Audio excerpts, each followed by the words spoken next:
Hi everyone, welcome to by ease. तो हम start करते हैं मेम्ब्रेन प्रोटीन का सेकंड पार्ट, जिसके अंदर हम पढ़ेंगे बायो मेम्ब्रेन्स के अंदर जितने भी प्रोटीन्स प्रेजेंट हैं वो किस टाइप के प्रोटीन्स हैं। Okay, so let's start.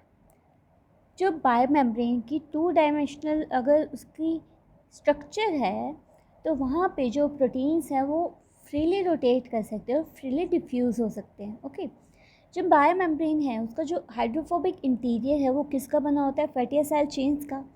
तो वहाँ पे जो विस्कोसिटी है वो लो होती है और जो नेचर है वो फ्लूइड लाइक नेचर होता है। ठीक है, बायो मेम्ब्रेन के अंदर फोस्फोलिपिड्स एंड स्फिंगोलिपिड्स भी प्रेजेंट होते हैं। ठीक है, जो फोस्फोलिपिड्स का ही टाइप्स होते हैं। सो जो ये फोस्फोलिपिड्स एंड स्फिंगोलिपिड्स हैं वो रोटेट करते हैं, लेटरली भी मूव करते हैं, बट वो माइग्रेट नहीं करते, ना ही फ्लिप फ्लॉप मूवमेंट शो करते हैं। वो माइग्रेट कहाँ से नहीं करते? एक लीफलेट जो प्रेजेंट है फोस्फोलिपिड की, फोस्फोलिपिड क्या होती है? बाई लेयर होती है। ठीक है, एक लेयर ये होती है एंड एक लेयर ये होती है। तो जो एक लेयर होती है फोस्फोलिपिड बाई लेयर में से, उसको हम एक लेयर को लीफलेट कहते हैं। तो जो फोस्फोलिपिड्स हैं स्फिंगोलिपिड्स हैं वो एक लीफलेट से दूसरे लीफलेट में मूव नहीं करते। ऐसा वो क्यों नहीं कर पाते? क्योंकि जो एनर्जेटिक बैरियर है वो बहुत ज़्यादा होता है और माइग्रेशन के लिए पोलर हेड ग्रुप का मूवमेंट चाहिए फ्रॉम एक्वस एनवायरनमेंट से एक्वस सॉल्यूशन, जो प्रेजेंट होता है हाइड्रोकार्बन जो बाई लेयर है उसके अदर साइड पे, जो पॉसिबल नहीं हो पाता। माइग्रेशन है वो पॉसिबल नहीं हो पाता। ठीक है, सेल के अंदर different types of membrane protein present होते हैं और डिफरेंट टाइप्स ऑफ मेम्ब्रेन होती है सेल के अंदर, जिनके अंदर जो लिपिड्स एंड प्रोटीन्स हैं उनका different types of mixture present होता है। ठीक है, वो अलग अलग अमाउंट में डिफरेंट टाइप्स ऑफ मेम्ब्रेन में प्रेजेंट होते हैं। एग्जाम्पल है इसका, अगर हम अबंडेंस लेके चले फोस्फोग्लिसराइड्स और स्फिंगोलिपिड्स में, तो डिफरेंस हमें क्या मिलता है? जो फोस्फोग्लिसराइड्स है वो कहाँ फॉर्म होते हैं? एंडोप्लाज्मिक रेटिकुलम में। और जो स्फिंगोलिपिड्स है वो कहाँ सिंथेसाइज होते हैं? गोल्जी अपैरेटस में। तो जो स्फिंगोमाइलिन की प्रोपोर्शन है गोल्जी मेम्ब्रेन में, वो एंडोप्लाज्मिक मेम्ब्रेन में जो स्फिंगोमाइलिन की रेशियो है उससे 6 टाइम्स हायर होती है। तो इससे हमें क्या पता चला कि जो डिफरेंस है वो बहुत ज़्यादा होता है प्रोटीन्स का एक मेम्ब्रेन से दूसरी मेम्ब्रेन को अगर हम कंपेयर करें। तो जो हाई कंसंट्रेशन है स्फिंगोलिपिड्स की वो इंक्रीज़ करती है इट्स स्टेबिलिटी, क्योंकि यहाँ पे हाइड्रोजन बॉन्डिंग है वो एक्सटेंसिव हो जाती है, बहुत ज़्यादा हाइड्रोजन बॉन्डिंग हो जाती है।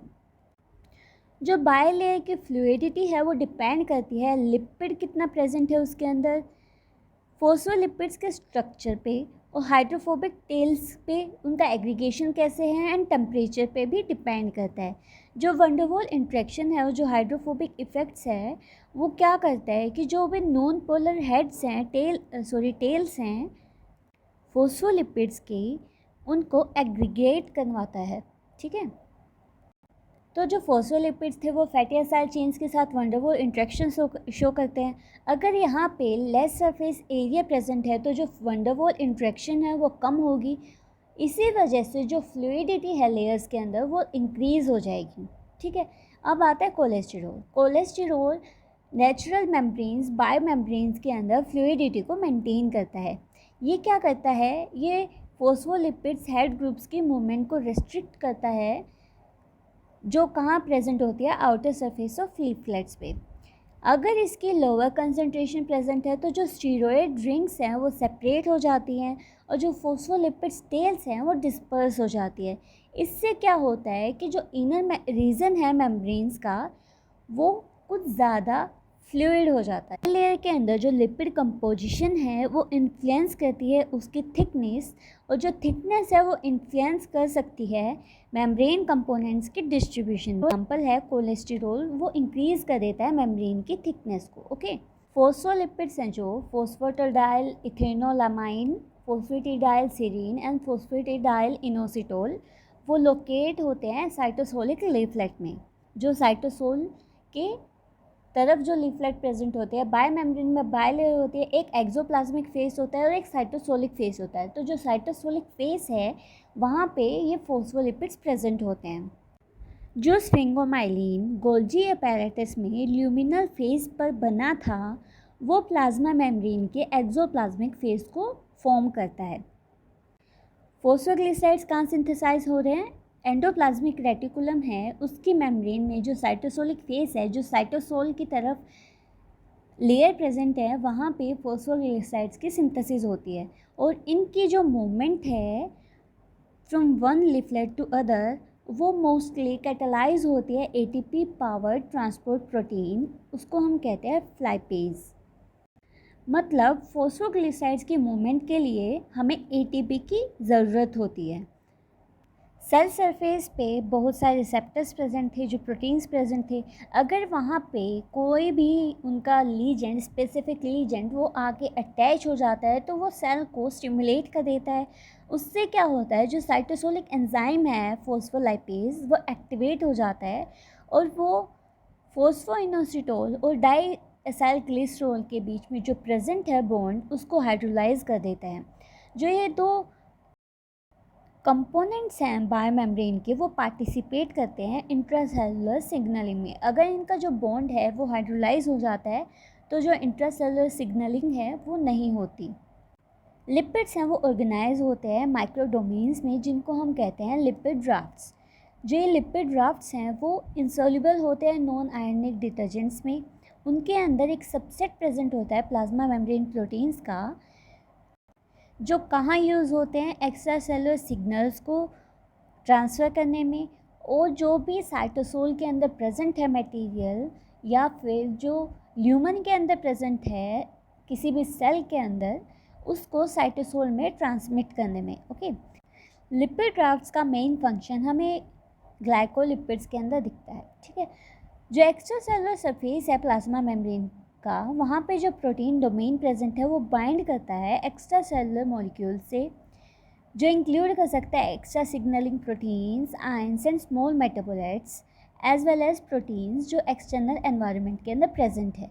इन सेगमेंट्स है वो ऑर्गेनाइज करती हैं मल्टीपल मेम्ब्रेन प्रोटीन्स को इनटू लार्ज असेंबलीज जो मेम्ब्रेन के अंदर प्रेजेंट होती हैं। ठीक है, जो फंक्शन है मेम्ब्रेन प्रोटीन्स का, उनकी जो टोपोलॉजी है, जो स्ट्रक्चर है मेम्ब्रेन के अंदर, वो उसको हम प्रेडिक्ट कर सकते हैं। अगर सेम टाइप ऑफ प्रोटीन कहीं और प्रेजेंट है तो उन दोनों को हम कंपेयर करके उसके स्ट्रक्चर एंड उसके फंक्शन को हम प्रेडिक्ट कर सकते हैं। नेक्स्ट आता है membrane proteins which are classified on the basis of their position with respect to membrane.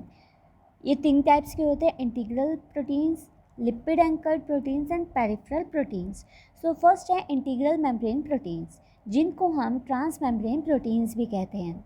ये प्रेजेंट होता है फोस्फोलिपिड बायलेयर के अंदर। इसका स्ट्रक्चर कैसे होता है, कैसे प्रेजेंट होता है, तो इंटीग्रल मेम्ब्रेन प्रोटीन ये है।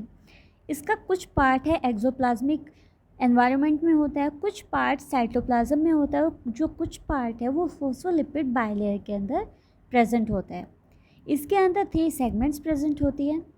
जो साइटोसोलिक और एक्सोप्लाज्मिक डोमेन्स हैं उनके पास हाइड्रोफिलिक एक्सटीरियर सरफेस होता है जो इंटरेक्ट करता है एक्वस एनवायरनमेंट के साथ, जो प्रेजेंट होता है साइटोसोल में या फिर एक्सोप्लाज्मिक फेस के अंदर। मेम्ब्रेन के जो एक्सोप्लाज्मिक फेस होता है वहाँ पे जो इंटीग्रल मेम्ब्रेन प्रोटीन्स हैं उनका जो साइटोसोलिक फेस है वो रिजेंबल करता है अदर वाटर सोल्यूबल प्रोटीन्स की तरह, और उसी से हम उनका अमीनो एसिड कंपोजिशन भी पता लगा सकते हैं, क्योंकि उनका जो अमीनो एसिड कंपोजिशन है, उनका जो स्ट्रक्चर है वो लगभग रिजेंबल करता है।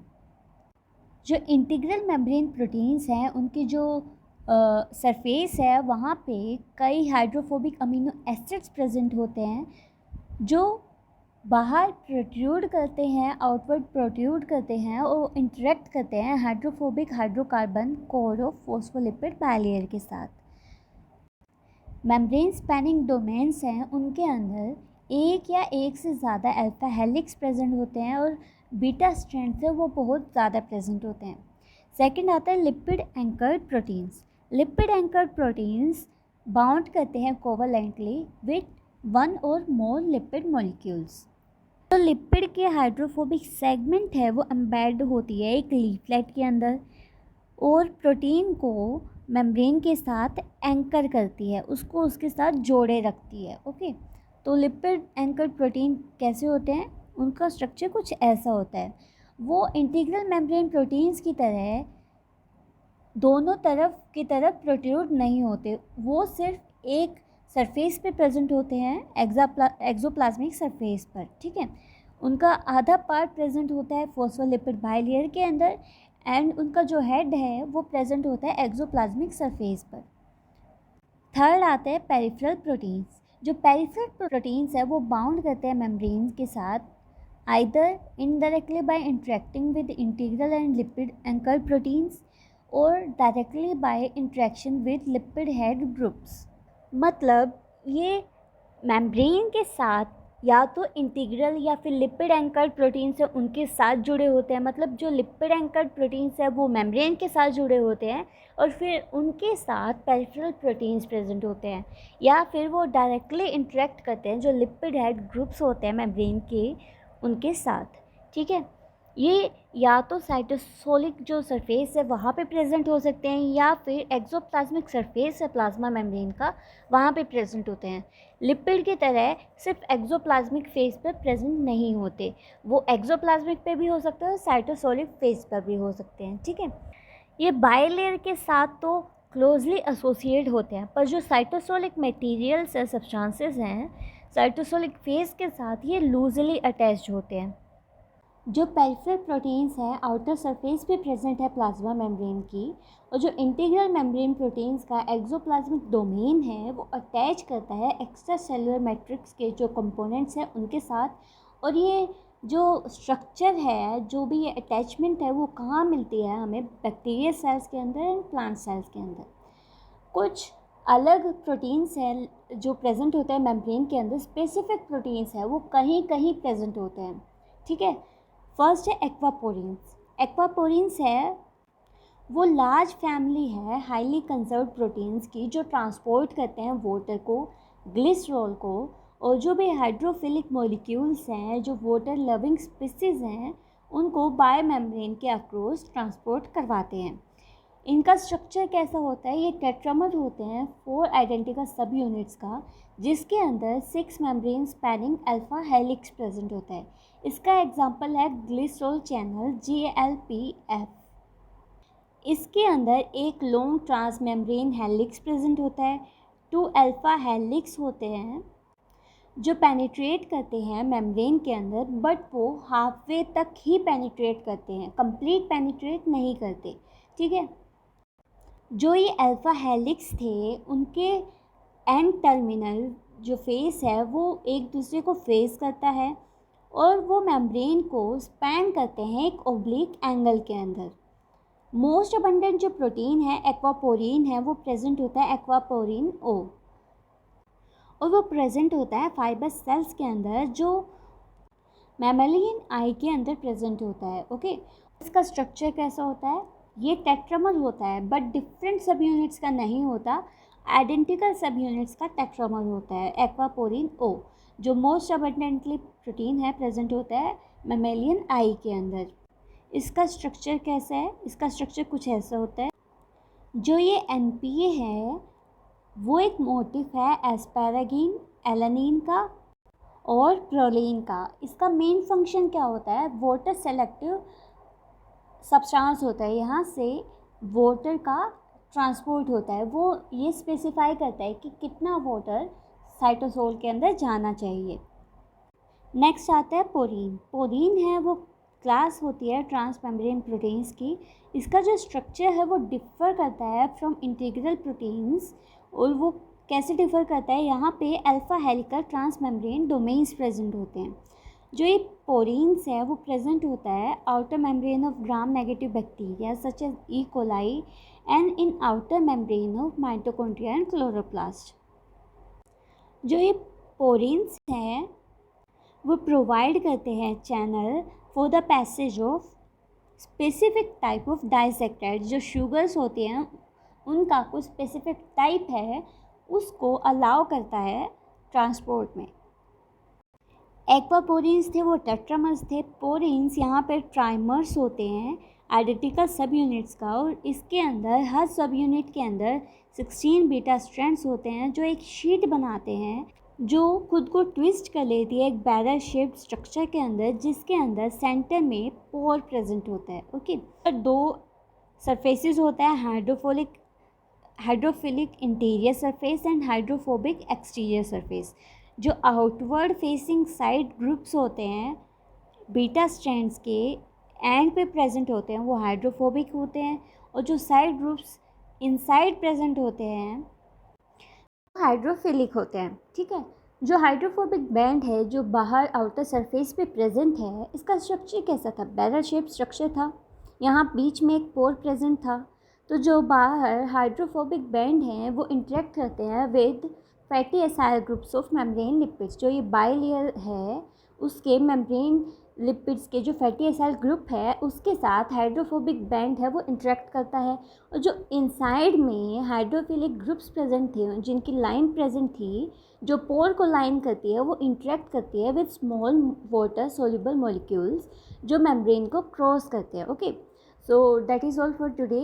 नेक्स्ट लेसन हम लेके चलेंगे transport in plasma membrane. Okay, thank you.